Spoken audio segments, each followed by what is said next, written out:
So I put all my energy into working with the Equity and Justice Coalition, and as they got together over 20 artists through Zoom.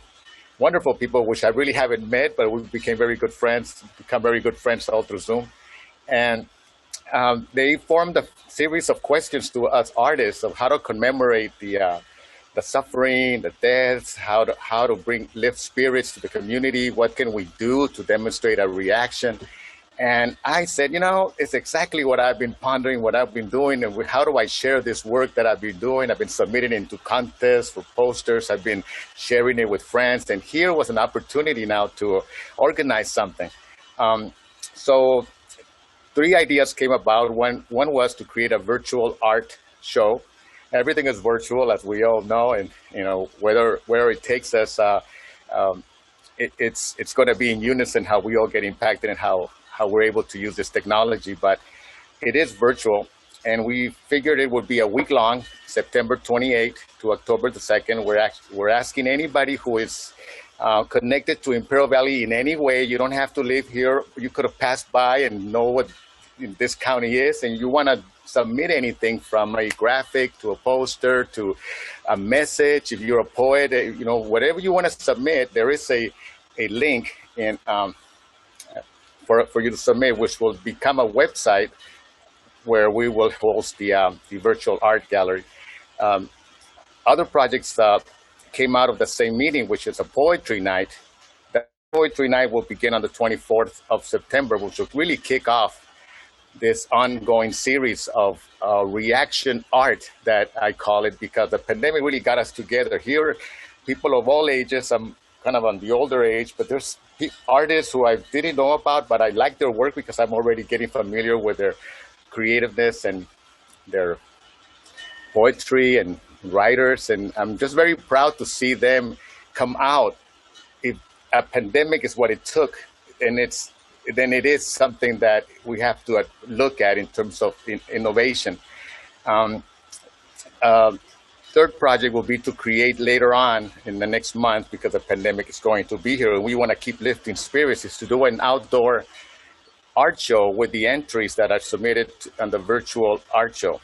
Basically blow them up, put it in a place where people can do their walking outdoors and drive by their cars and be able to enjoy the art at a safe distance and sort of work this way. What we're doing for the artists here is allowing them a place to submit their art without judging, as long as it's in the theme of hope and resilience to Imperial Valley. We're asking for anything for any age to submit. There's a small entry form that you fill up. If you happen to have no money but you want to create something, we've actually developed a small budget that will be helping you get the material so you can, submit something and not let money be an obstacle. We'll help you get the supplies. Also, a lot of artists that we've been talking to are talking about their impact. So we are eager to share relief funds information through the Equity and Justice Coalition. They're a great sponsor, great group of people that are very much in support of the arts and the community in general, because they deal with rent moratoriums and many other crucial subjects.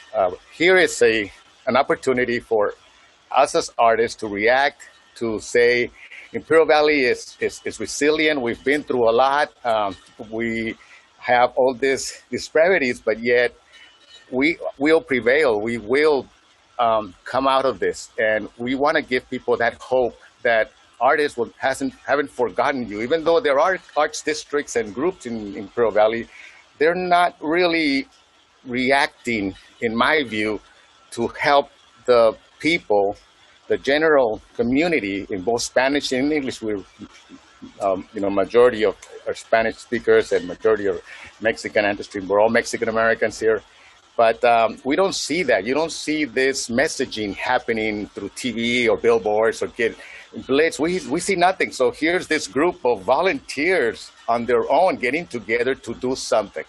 And I'm honored to be part of the group, because we've now changed created a name, Imperial Valley Artists Unite.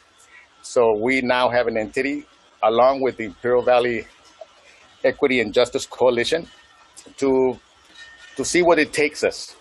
We Roberto, want, do you have any support from the local government for artists? we have a small budget. I believe there's some sponsors that already see this as a potential investment, but I'm yet to see the numbers on that. But I feel it's very small. Now in general, do you get your local government to do what, for example, LA County does here? We need more connection with them, and I've actually reached out to certain people and waiting for responses. So whether they happen or not, we're still going to do this. We are going to react. We are artists, and we might not be able to, help a patient or be an essential worker, but I believe art and expression is essential. And if we can lift spirits by having a child's message be on that art show, or a poem that somebody writes because of how they feel with the despair, or their personal trauma, or their personal message of hope, whether it's graphics or painting, we want to historically put these together in one place that we can look back and say, we are resilient and we have learned, and now we want, I want to jump the gun into the future. We want a museum. We want an art center. We want the artists to have attention, and we don't want all these pieces. We really want help. PPP loans, do you want to ask it? Have any of you all been able to get PPP loans, and to what extent has that, allowed you to stay on for a little bit longer? No, none. We don't have any of that. This is all going by word of mouth. Okay. Anyone else? Yeah. I got a SBA loan, which is like a loan which I think it's okay for me to not pay back. I'm not clear. That's a PPP loan. Yes. Is it a PPP? Yeah. Okay. Yeah. Okay. I'm just sort of like, okay, I hope you don't want this back. But that did help a lot, because I was just working for free for months, and I was like, this makes no sense. I'm not going to be the same person that I'm trying to help. But yeah. Jose Luis? Yeah, we got one. We got one. Well, that is good. That is good. Well, Yes. And to what extent has that allowed you to stay on for a bit?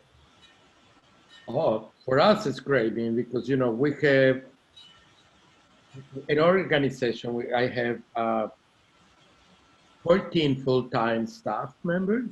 And they're fantastic people. They're very young, and they do. So we've been trying to keep them on salary. And if we didn't get that loan, we would have to let them go. And really not being able even to do any work on digital, or the work that's an end just because it's down. There's a lot of work that needs to be done. And so that helped us a little bit to be able at least to pay for some part of the salary, for the last 2 months. Christina, I have a question for you. Are you able to monetize your show? So I mostly, like I had said before, I mostly play schools, and schools, among artists, we describe schools as like the last funders for living artists, like the sort of that institution that for the most part is still there. But I know even schools have been doing tons of cutbacks. But I have, they mostly just pay fees. I don't have a GoFundMe for my own career. We have crowdfunding for Auntie Sewing Squad, which has been pretty successful. But yeah, I already was playing schools, which still managed to have a budget for some sort of cultural program. They still have theater departments. That's where I'm able to manage to eke out a livelihood in this moment. But I also know I'm a very rare bird, in that I happen to have a solo show themed to the election that I was willing to restage for Zoom. So, and I already was talking to some of the schools already before this. So I am like the 1% of artists that has been able to make a living right now. I don't know if Kristin Sakoda is still on the call. I think she is. Kristin, are you there? Hi, thank you for still being with us. Have you heard anything from the presidential election that makes you believe there will be some kind of New Deal or some kind of rescue package for the arts beyond what we have seen, you know, the CARE Act and all that?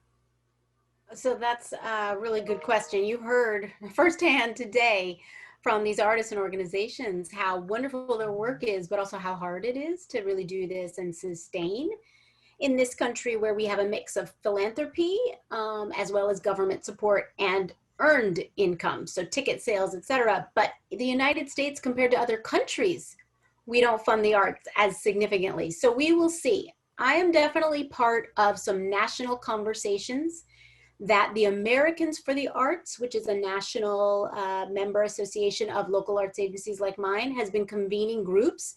And there's a lot of interest and energy around like a new deal for the arts that would say, we need to fund artists, we need to include arts and culture as part of investments, as part of infrastructure or workforce programs.